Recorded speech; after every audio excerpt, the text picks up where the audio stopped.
కార్యక్రమానికి మన్నించి విచ్చేసినందుకు నా తోటి జర్నలిస్టు మిత్రులందరికీ ప్రత్యేకంగా పేరు పేరున కృతజ్ఞతలు తెలియజేస్తున్నాను.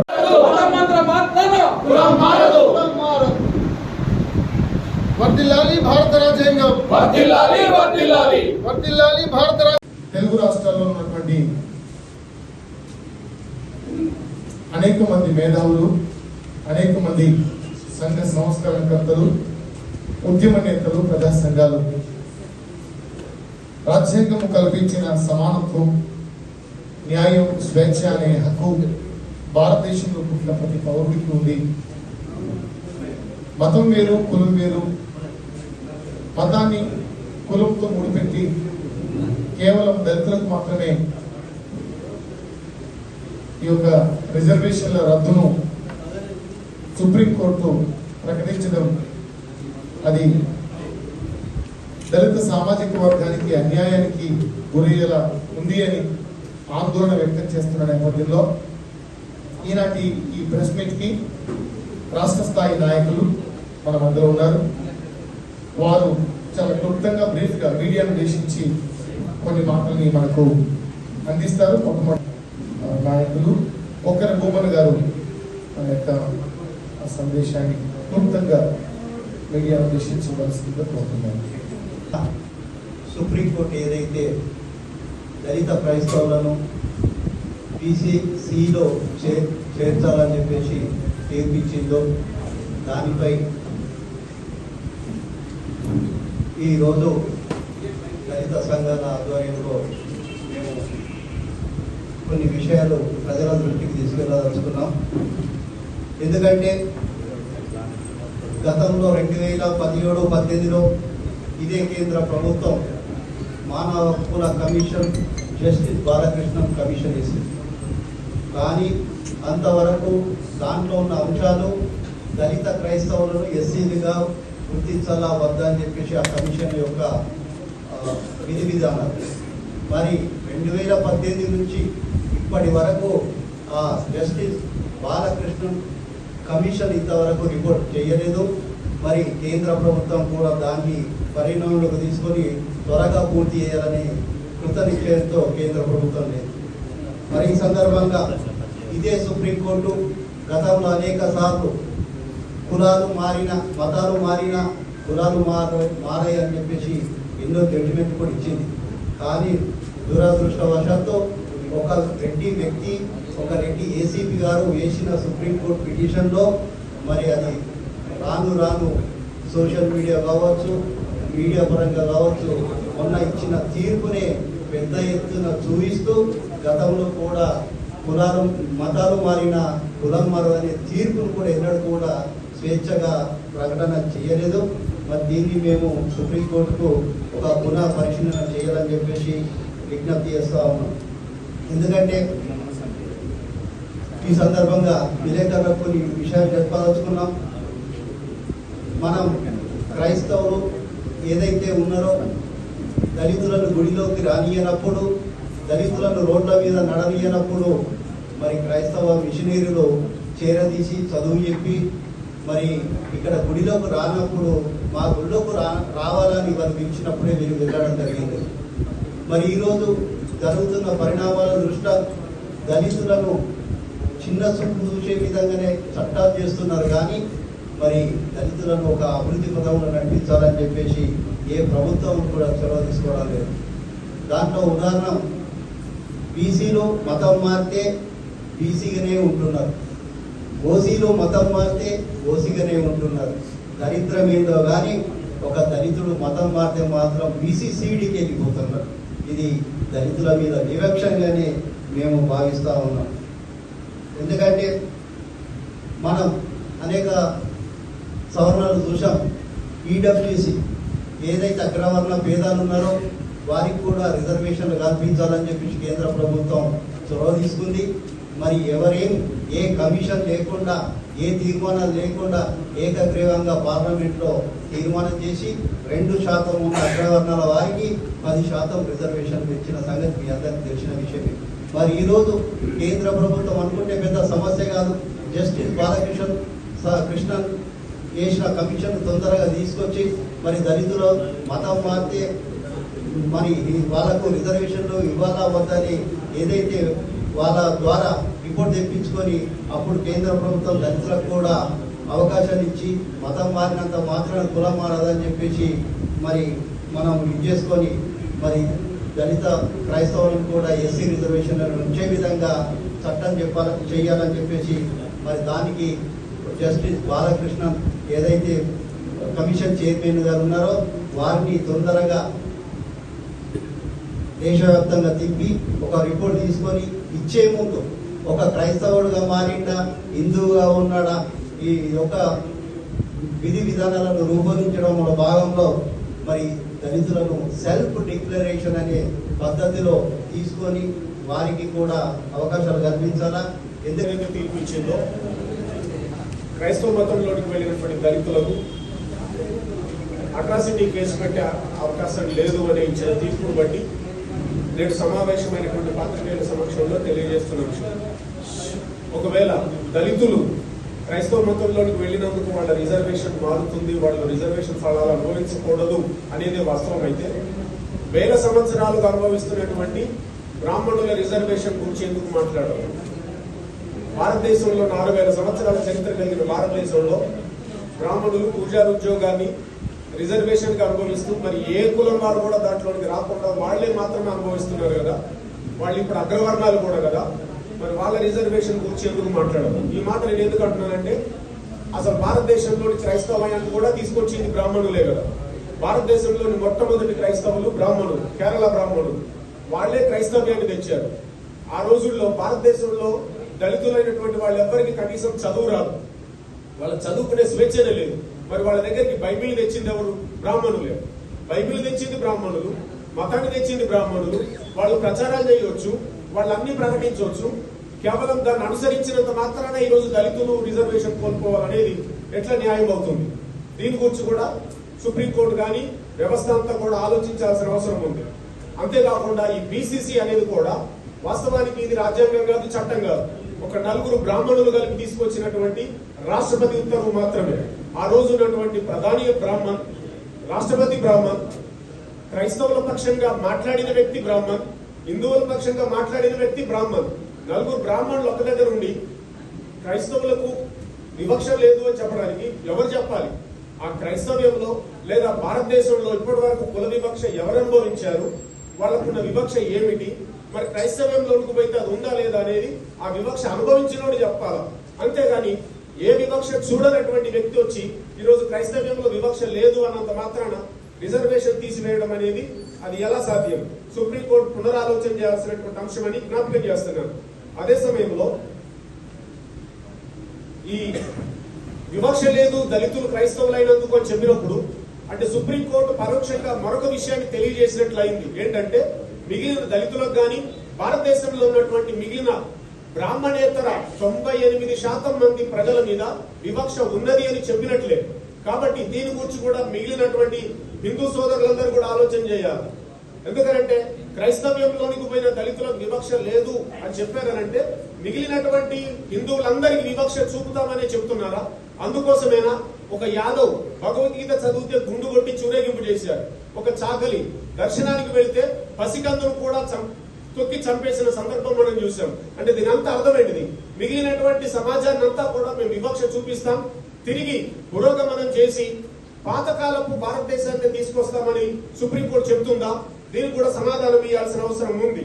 అంతేకాకుండా ఈ ఎస్సీ వర్గీకరణ మొన్న ఈ మధ్య జరిగింది. మందకృష్ణ చెప్తున్నారు మోడీ గారి ప్రోద్బలంతో ఎస్సీ వర్గీకరణ జరిగింది అని అంటున్నారు. అంటే సుప్రీంకోర్టు ఇవ్వాల్సినటువంటి తీర్పు మోడీ గారు ఇచ్చారు అని చెప్పారనంటే ఈ రోజు కూడా ఎస్సీ దళితులకు క్రిస్టియన్ గా బీసీసీ ఇస్తాం మీకు ఇక్కడ ఇవ్వము అని అన్నారంటే ఇది కూడా ఒకవేళ మోడీ గారు గాని వారి యొక్క ఆర్ఎస్ఎస్ బీజేపీ ప్రభుత్వం చేస్తున్నటువంటి ఆలోచన మాత్రమే గాని సుప్రీంకోర్టు ఆలోచన కాదు అని దీన్ని బట్టి స్పష్టమవుతుంది. కాబట్టి మిగిలినటువంటి వాళ్ళందరూ కూడా సంఘటన కావాలి. ఇంకో మాట చెప్తున్నా, దళితులకు మాత్రమే ఉన్నటువంటి ఈ యొక్క మార్పు ఎందుకు? మిగిలిన ఏ కులంలోకి వారు క్రైస్తవ్యంలోకి వచ్చినా కూడా వాళ్ళ సర్టిఫికెట్ మారనప్పుడు, దళితులలో ఉన్న వాళ్ళు మారితేనే వీళ్ళకు సర్టిఫికెట్ మారుతుంది అన్నప్పుడు అంటే భారతదేశంలో దళితులకు మత స్వేచ్ఛ ఇవ్వలేదా? దళితులు 2వ క్యాడర్ పౌరులుగా చూడబడుతున్నారా? దళితులకు భారతదేశంలో రాజ్యాంగపరమైనటువంటి సమాన హక్కు రాలేదా? దీని గురించి కూడా గట్టిగా మాట్లాడాల్సింది ఉంది. ప్రతి దళితుడు కూడా ఏకమవుతాడు. ఆ మాటకొస్తే ఈ వివక్ష పేరు మీద హిందూ సోదరులందరూ కూడా ఏకమవుతారు. ఈ యొక్క ఎవరో కొంతమంది చేస్తున్నటువంటి హెచ్చింపు కోసం, లేకపోతే వాళ్ళ యొక్క ప్రాధాన్యత కోసం, వాళ్ళ యొక్క మతం కోసం, లేకపోతే వాళ్ళ యొక్క ఉద్యోగాల కోసం, పూజారి పదవుల కోసం, ఇంకెవరిని రానియొద్దనే దానికోసం కులాన్ని కాపాడుకుంటూ మతం పేర విద్వేషాలు రెచ్చగొడుతూ చేస్తున్నటువంటి ఈ యొక్క తంతు భారతీయులకు మంచిది కాదు, భారతదేశానికి మంచిది కాదు. భారతదేశంలో ఈ కుల వ్యవస్థ అనేది తీసుకొచ్చింది ఎవరు అని మొట్టమొదటి మనం ప్రశ్నించుకోవాలి. మనుస్మృతికి రాసినటువంటి మనవే 4 వర్గాలుగా విభజించింది. వర్గాలు అంటే కులాలే. బ్రాహ్మణుడు తలలకెళ్ళి పుట్టిండు, క్షత్రియులు భుజాలకెళ్ళి పుట్టిండ్రు, వైశ్యులు తొడలకెళ్ళి పుట్టిండ్రు. కాబట్టి ఈ ముగ్గురికి మిగతా కులాలన్నీ సేవ చేయాలని చెప్పి పెట్టిందే వాళ్ళు. ఇలా చాలా మంది మన దేశంలో అనుకుంటుంటారు, మనోళ్ళు హిందువులు అని చెప్పుకుంటారు. అందరూ కూడా వీళ్ళు ముగ్గురు తప్ప మిగతా అంతా శూద్రులే. దళితులు, శూద్రులు పేర్లు మారొచ్చు.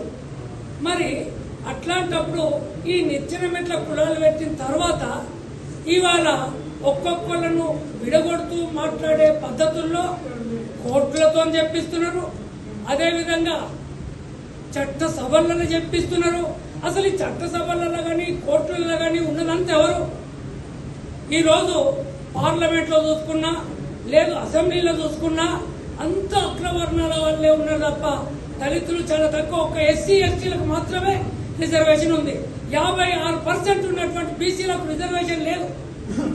కానీ వాళ్ళు ఇలా ఏమనుకుంటారు? అసలు మేము పెద్దోళ్ళం, మాది గొప్ప కులం, అసలు వీళ్ళే దరిద్రులు, వీళ్ళే కింది కులాలు, వాళ్ళు మాకు సేవలు చేయాలనే పద్ధతి ఆలోచన చేస్తున్నారు. కానీ ఇదంతా తప్పు. ఎందుకంటే కులం అనేది మనుషులు పుట్టించిందే తప్ప ఇంకొకటి కాదు. కాబట్టి కులంతో ఏం వచ్చేది లేదు. రాజ్యాంగం రాసినప్పుడు అంబేద్కర్ గారు ఎందుకు రాసిండు?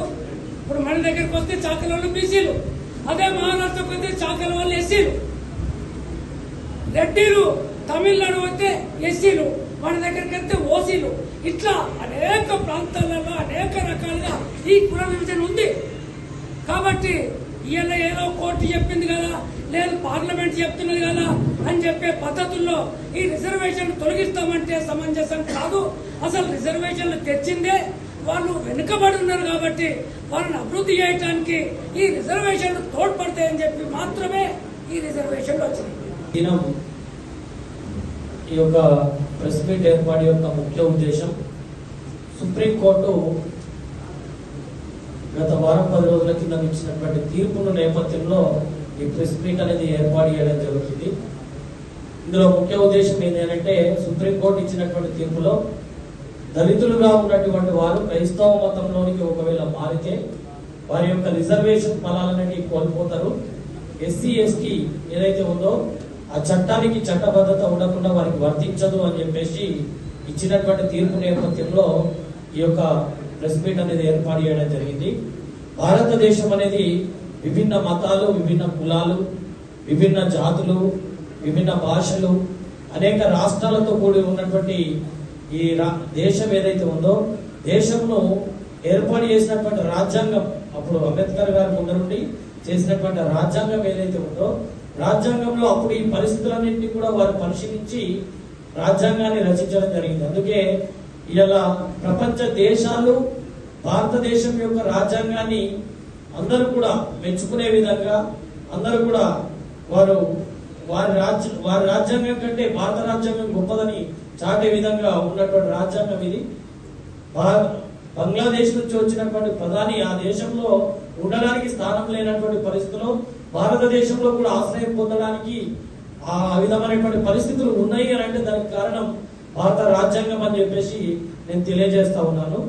ఇక్కడ ప్రజలందరికీ కూడా సుప్రీంకోర్టు ఇచ్చినటువంటి తీర్పు నేపథ్యంలో ఒక సమస్య అనేది వచ్చింది. క్రైస్తవ మతంలోనికి మారినటువంటి దళితులు ఎవరైతే ఉన్నారో వారికి రిజర్వేషన్లు ఉండవు అని చెప్పినటువంటి పరిస్థితుల్లో మత స్వేచ్ఛ ఆర్టికల్ 25 రాజ్యాంగంలో చెప్తున్నటువంటి ఆర్టికల్ 25 ఏదైతే ఉందో ప్రతి పౌరునికి భారతదేశంలో మత స్వేచ్ఛ అనేది ఇచ్చింది. అలాగే ఆర్టికల్ 14, 15 ఏదైతే ఉందో సమానత్వపు హక్కును సూచించింది. అంటే వారికి నచ్చినటువంటి మతాన్ని స్వీకరించవచ్చు, వారి భావ ప్రకటన చేయవచ్చు. భారతదేశంలో ఉన్నటువంటి ఏ పౌరుడైనా సరే ఎటువంటి మతాన్ని స్వీకరించినా ఏ దేవుని మొక్కినా గానీ భారతదేశంలో ఉన్నటువంటి పౌరులంతా కూడా సమానమైనటువంటి ప్రాథమిక హక్కుల్లో భాగంగా దాన్ని పొందుపరచడం జరిగింది. ఆర్టికల్ ఆ విధంగా ఆర్టికల్ 25 మత స్వేచ్ఛ అనేది సుప్రీంకోర్టు ఇచ్చినటువంటి తీర్పు నేపథ్యంలో దానికి భంగం కలిగినట్టుగా దాన్ని తొక్కే విధంగా ఉన్నటువంటిది ఉన్నది అని చెప్పేసి మేము తెలియజేస్తా ఉన్నాను. అయితే క్రైస్తవ మతంలోనికి మారినటువంటి వారిలో బ్రాహ్మణులు ఉన్నారు, అగ్రవర్ణాలు ఉన్నారు, బీసీలు ఉన్నారు, ముస్లింస్ ఉన్నారు, ఎస్సీలు ఉన్నారు, లంబాడి వాళ్ళు గిరిజన బిడ్డలు కూడా ఉన్నారు.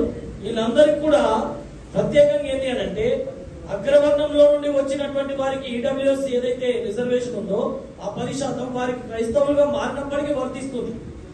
గిరిజన బిడ్డలు లంబాడి దాంట్లో నుంచి క్రైస్తవ మతంలోనికి మారిన సందర్భంలో కూడా వారి యొక్క రిజర్వేషన్ ఫలాలు ఎస్టీ అనేది వర్తిస్తుంది. బీసీలో నుంచి కూడా క్రైస్తవ మతంలోనికి మారితే వారి బీసీ సర్టిఫికేట్ ఏ విధంగా కూడా వెళ్తలేదు, వారి రిజర్వేషన్ ఫలాలు అన్ని కూడా అనుభవిస్తున్నారు. కేవలం ఎస్సీ బిడ్డలు, దళిత బిడ్డలు ఎవరైతే ఉన్నారో వారు మాత్రమే క్రైస్తవ మతంలోనికి మారడం, దాన్ని బట్టి వారి యొక్క రిజర్వేషన్ ఫలాలు కోల్పోవడం, ఎస్సీ ఎస్టీ చట్టం ఏదైతే ఉందో వారికి భద్రత కల్పించకపోవడం అనేది ఇది సమానత్వపు హక్కును కోల్పోయే విధంగా చేస్తుంది, మత స్వేచ్ఛను కోల్పోయే విధంగా చేస్తుంది అని చెప్పేసి మేము తెలియజేస్తూ దీనికి సంబంధించినటువంటి ప్రణాళిక రాష్ట్ర వ్యాప్తంగా అనేకమైనటువంటి కార్యక్రమాలు చేపట్టాలనేటువంటి దాంట్లో పొందుతున్నాం. కులం మారలేదు, వాళ్ళ సామాజిక స్థితి మారలేదన్న ఉద్దేశంతో వాళ్ళను కూడా అస్పృశ్యతలుగా భావించి వాళ్ళకు కూడా రిజర్వేషన్ ఫలాలు ఇవ్వడం జరిగింది. అదేవిధంగా మొన్న 2007లో ఏదైతే కాంగ్రెస్ గవర్నమెంట్ ఉన్నప్పుడు జస్టిస్ రంగనాథ మిశ్రా కమిషన్ వేయడం జరిగింది. ఆ కమిషన్ ప్రకారము ఏదైతే ఎస్సీలు కానీ, బీసీలు కానీ, ఓసీలు కానీ ఎవరైనా మతం మారితే వాళ్ళ సామాజిక స్థితి మారలేదు, వాళ్ళు ఏ రూపకంగా అయితే అస్పృశ్యత అనుభవిస్తున్నారో అదే రూపకంగా అస్పృశ్యత అనుభవిస్తున్నారు. వాళ్ళకు సామాజికంగా వాళ్ళకి ఎటువంటి మార్పులు లేదు. ఎందుకంటే వాళ్ళకు పిల్లనివ్వడము సొంత కులమే, వాళ్ళు సొంత కులంతోనే సంబంధాలు కలిగి ఉన్నారు, ఇంకా ఇతర కులాలతో కలిగి ఉండలేరని స్పష్టంగా చెప్పడం జరిగింది. అదేవిధంగా మొన్న 2022లో కూడా కృష్ణ కమిషన్ అనేది వేయడం జరిగింది. బాలకృష్ణ కమిషన్. ఆ కృష్ణ కమిషన్ ఇప్పుడు కూడా జస్టిస్ బాలకృష్ణ కమిషన్ ఇప్పటి వరకు కూడా సుప్రీంకోర్టుకు కానీ కేంద్ర ప్రభుత్వానికి ఎటువంటి నివేదిక ఇవ్వలేదు. నివేదిక ఇవ్వకుండా ఒక క్రైస్తవుడు మతం మారినటువంటి దళితుడు అట్రాసిటీ చేయడానికి వీల్లేదు, ఆయన సామాజిక స్థితి మారుతుంది, ఆయన కులం పెద్దగవుతుంది అనేది మొన్న సుప్రీంకోర్టు ద్విసభ్య కమిషన్ ఇచ్చినటువంటి తీర్పు. ఇది ఎంతవరకు సమంజసం? ఇంతకు ముందే చెప్తున్నాం, మేము మతం మారినా మా కులం మారతలేదు, మేము ఏదైతే ఏ మతంలో ఉన్నా అస్పృశ్యత అవుతలేదు, మమ్మల్ని కులవాదిగానే చూస్తున్నారు, ఒక ఎస్సీలుగానే చూస్తున్నారు, మమ్మల్ని ఒక బీసీలుగా పరిగణించలేదు. అదేవిధంగా ఇక్కడ బీసీలు ఎస్సీలు కాకుండా ఇంకా ఓసీలు కూడా కులం మారుతున్నారు. వాళ్ళకు మతం మారినంత మాత్రాన వాళ్ళ కులం మారతలేదే, మరి ఇదెక్కడి అన్యాయం? ఒక బీసీ కానీ మతం మారితే కులం మారదు, కానీ ఒక ఎస్సీకి, ఒక శూద్ర కులస్తుడు మతం మారితే కులం మారుతుంది ఎట్లా?